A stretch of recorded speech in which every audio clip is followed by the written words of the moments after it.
The most significant derailer I see is inability to connect to the peer group.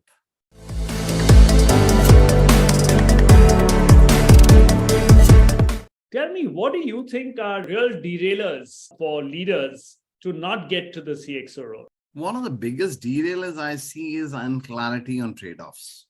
So for example, I want to be a CXO and I'm based in Gurgaon. The role is in Bangalore. I don't want to go to Bangalore and yet I want to be a CXO. Or I want to believe that I can do it from here as well as others, and I'm not willing to give it 100% what I need. So there's a trade-off always in life which you need to be willing to take on. A relocation is just a very small example I've given. Or you want to have a work-life balance and you want to come back home at 8 o'clock, but then your next CXO role means international calls which stretch up to 10:30 in the night every day because your head office is in North America. And very, very, very real situation for a lot of multinational companies or who are in the Western world where you have to be connected. So you got to know what are you getting into, and what is the trade-off.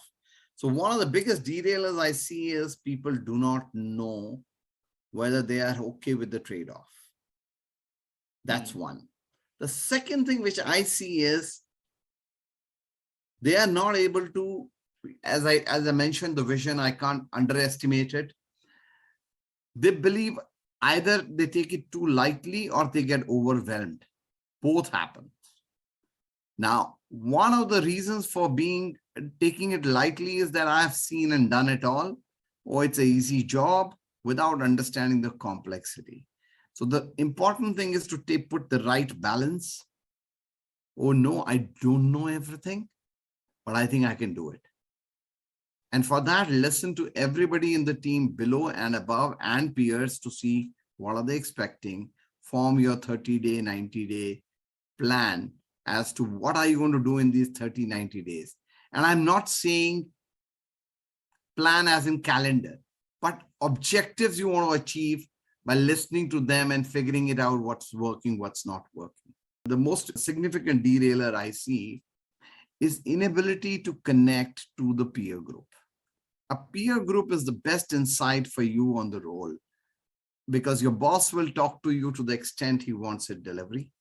Your team will only expect from you, make friends in your peer group.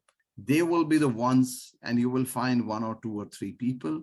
They will be the best people to tell you what can be done. And if possible, have a good relationship with the person whom you're replacing. Because if he's within the organization, take his wisdom with you. Listen with humility, but make your choices. That is where the judgment is. What I mean by that is, he may say, oh, it's a very difficult thing. You can't do it. Listen to him with full respect, but don't believe in everything what he says, because your success depends on your beliefs, not his beliefs. And it will always be a significant jump for you because the day you become CXO, you're much closer to being a CEO. And CEO is a much more lonely role than a CXO's role. So you can have your peer group to refer to. So make your friends in the peer group to figure out and be very conscious, make an extra effort connecting with people, because that is the only thing which I can suggest for you to figure out what is needed for that role.